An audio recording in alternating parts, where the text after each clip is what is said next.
Just as a magician uses misdirection to make the audience look away from the trick, modern banks rely on your trust while a precarious game plays out behind the scenes.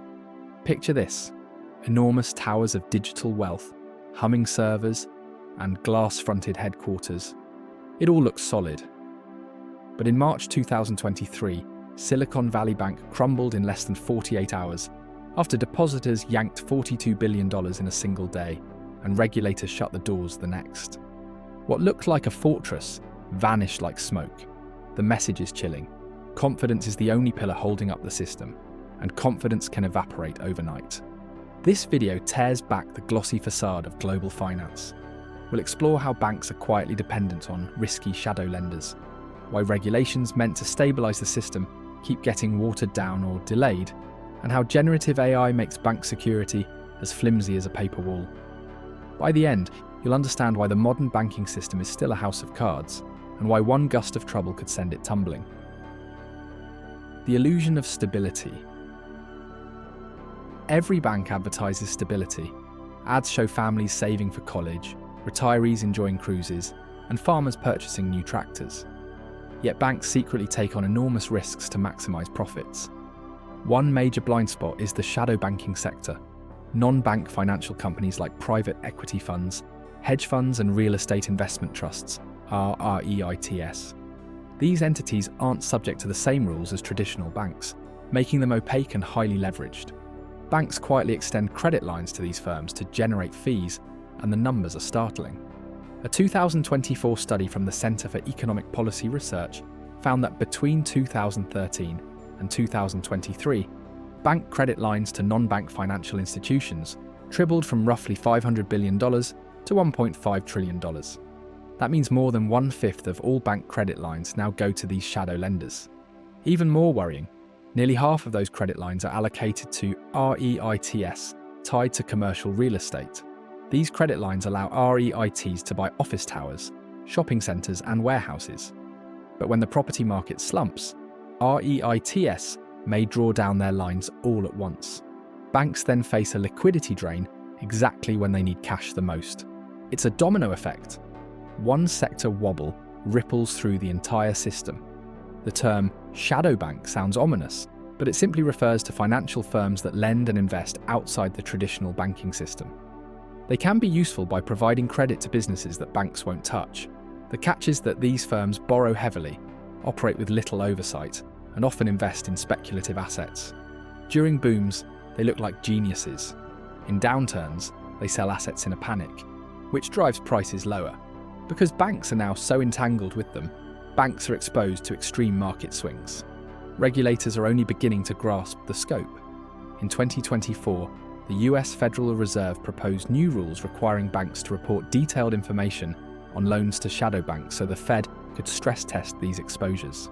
Regulators estimated that US banks had about $2 trillion of exposure to non-depository financial institutions by the end of 2022. But even with new reporting, the Fed admitted that data black holes remain. The global private credit market itself is estimated at $1.5 trillion. When regulators can't see half the picture, they can't manage the risks. The Basel III mirage.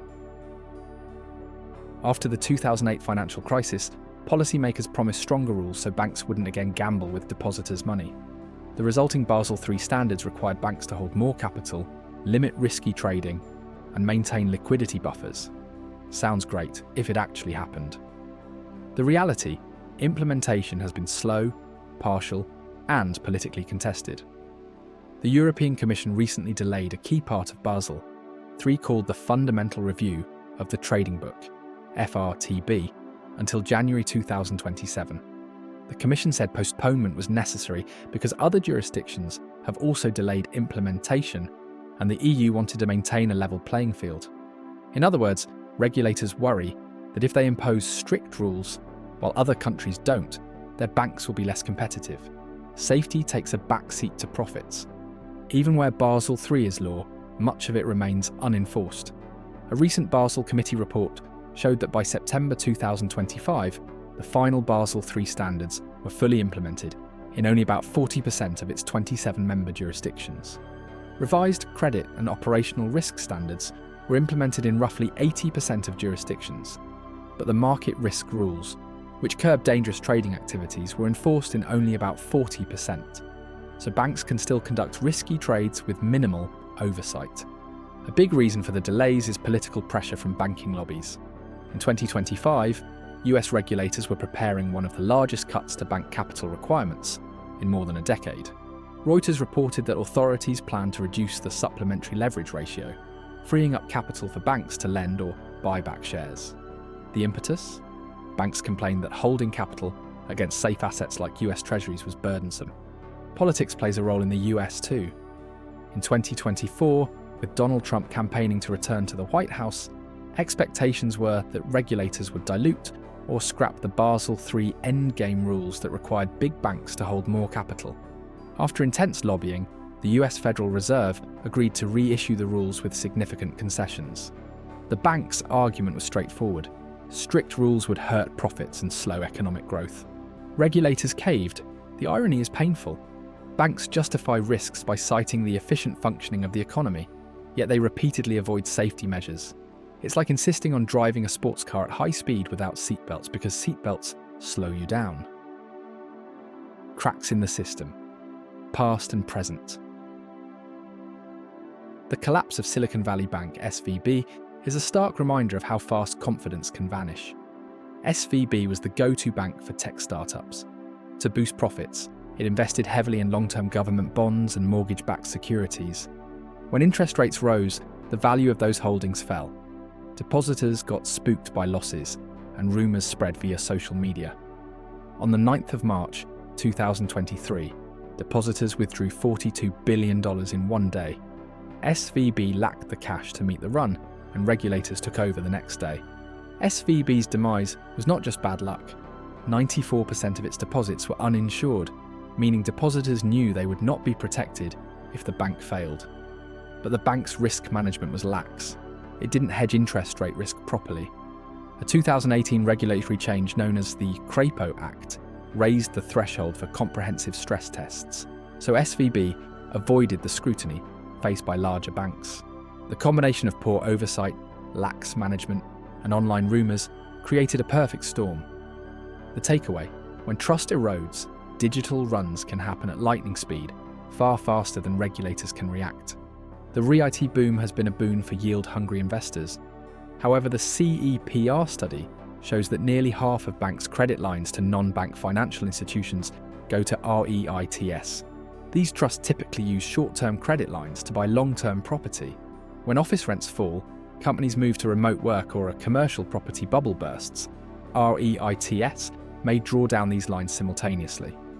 Banks are suddenly on the hook for huge sums, and since these credit commitments aren't always counted as current liabilities, the systemic risk remains hidden.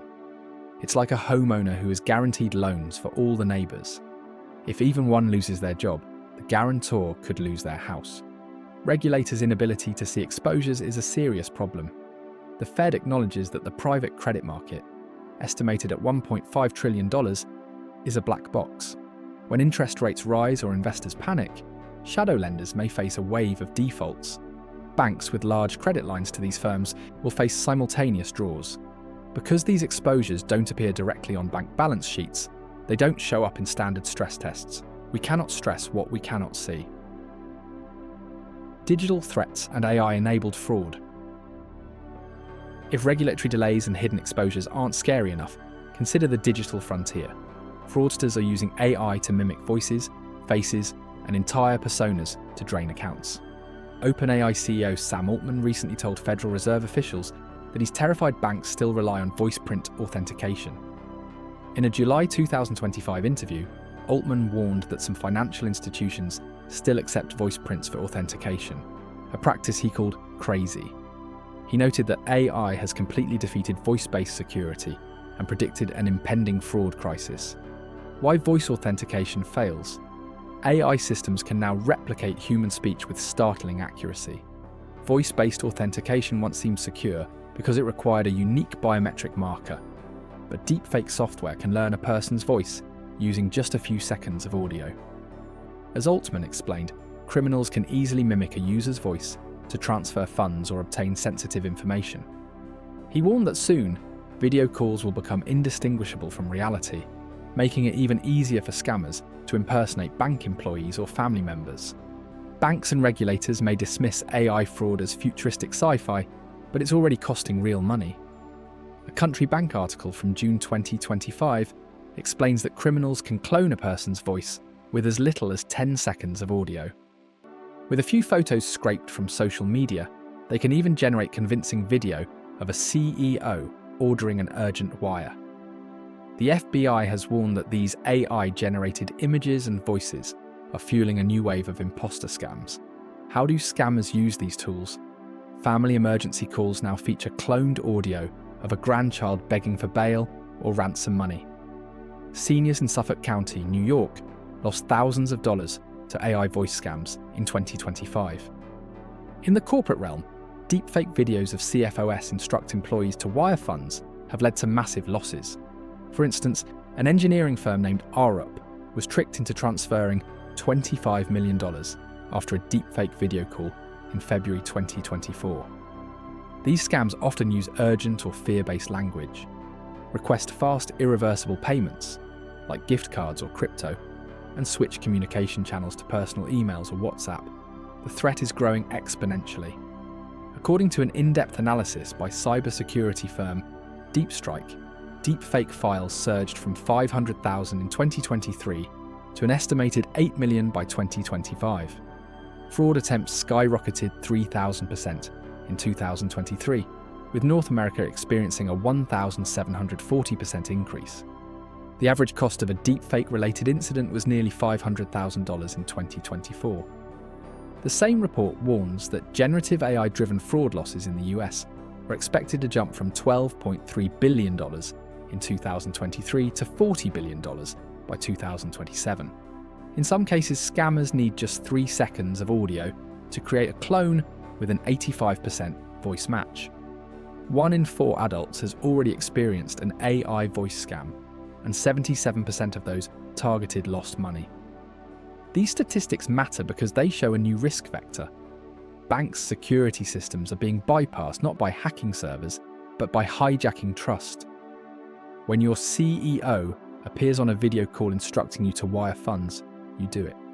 When your bank's phone system recognizes your voice and accepts a transaction, that voice may be a clone. Traditional fraud detection tools cannot keep up. The DeepStrike report notes that the effectiveness of AI detection tools drops by 45 to 50% outside lab conditions. That means banks need procedural safeguards like callback verification and multi-approver rules, not just fancy AI detectors. Bank customers aren't powerless. The Country Bank article recommends simple steps such as using family passphrases, hanging up and calling back on known numbers, locking down social profiles to limit voice samples, enabling two-factor authentication, and setting up real-time transaction alerts. If targeted, the article advises cutting contact immediately, notifying your bank and reporting to the FTC. These practices slow down the scam and allow time for verification. It may not be glamorous, but slowing down is the most effective defense against high-tech fraud. Political pressure and capital cuts. While AI-enabled fraud is intensifying, regulators in several countries are paradoxically loosening capital requirements. Reuters reported in mid-2025 that US authorities were preparing to slash the supplementary leverage ratio, a major capital buffer, in response to pressure from banks who argued that the current rules tie up cash and hamper lending. This would free up billions of dollars that banks could use for share buybacks or riskier investments, essentially reversing some of the post-2008 safeguards. Political shifts matter too. When Donald Trump was poised to return to the White House in 2024, analysts predicted that bank regulators would ease up. The Reuters piece on the Basel III endgame described how the proposal might be diluted or abandoned, and how banks had already secured concessions by arguing that strict capital rules would harm the economy. Under pressure from industry, the Federal Reserve agreed to reissue the rules with modifications that reduce capital requirements. Cutting capital requirements seems attractive because it allows banks to lend more, potentially boosting the economy. But capital is the cushion that absorbs losses when loans go bad. Reducing it means banks have less ability to withstand shocks. As we've seen, exposures to shadow banks, hidden leverage through REITs and AI-driven fraud all increase the likelihood of a shock. If regulators loosen rules just as risks mount, they amplify the danger. It's like removing life jackets from passengers because the sea looks calm right before a storm. The digital run, how social media accelerates panics. The SVB collapse showed how quickly word spreads in the digital age.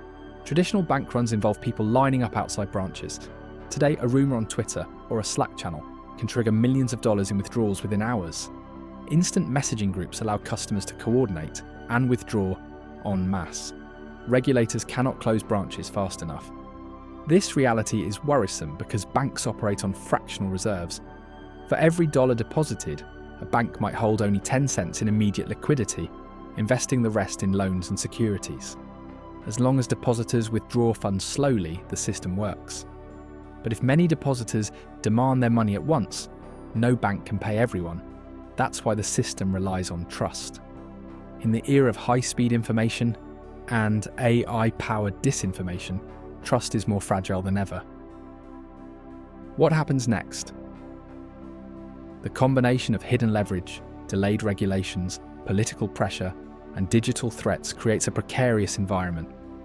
If a large shadow bank or REIT faces distress, or if AI-driven scams trigger widespread withdrawals, banks could suffer sudden liquidity shortages. Without strong capital buffers and swift regulatory oversight, even a healthy-looking bank could topple like a house of cards. To make the system safer, regulators must fully implement Basel III without endless delays. Capital requirements should reflect the true risk of exposures to shadow banks and commercial real estate. Stress tests need to incorporate scenarios where credit lines to NBFIs are drawn all at once. Reporting on shadow bank exposures must be detailed and mandatory, not voluntary, so regulators can see and control systemic risk. Banks must also modernize security. Voice print authentication must be retired. Multi-factor authentication, callback protocols, and human verification can prevent deepfake scams from succeeding. Customers should be educated about family passphrases and the danger of urgent voice requests. At a higher level, financial institutions need to invest in AI-based detection tools while recognizing their limitations. Combining technology with stricter processes, requiring multiple approvals for wire transfers, for example, will help mitigate the risk of AI-driven fraud. Consider the numbers again. Exposures to shadow banks tripled in a decade, deepfake fraud attempts grew 3,000%, and US AI-enabled fraud losses could hit $40 billion by 2027. Yet regulators are discussing cutting capital requirements and delaying crucial safeguards. The disconnect is extraordinary. If we ignore these risks, we risk reliving the crisis of 2008 or something worse. The financial system's polished surface hides fragility. Banks rely on trust, lightly regulated shadow lenders, and digital authentication methods that AI can easily defeat. Politicians, regulators, and banks themselves talk about stability, but often prioritize profit and politics over prudence. Meanwhile, scammers armed with AI tools and depositors with smartphones can trigger a bank's downfall within hours. Until we demand full transparency, enforce existing rules, and modernize security, our banking system will remain a house of cards, swaying precariously as new winds of risk blow.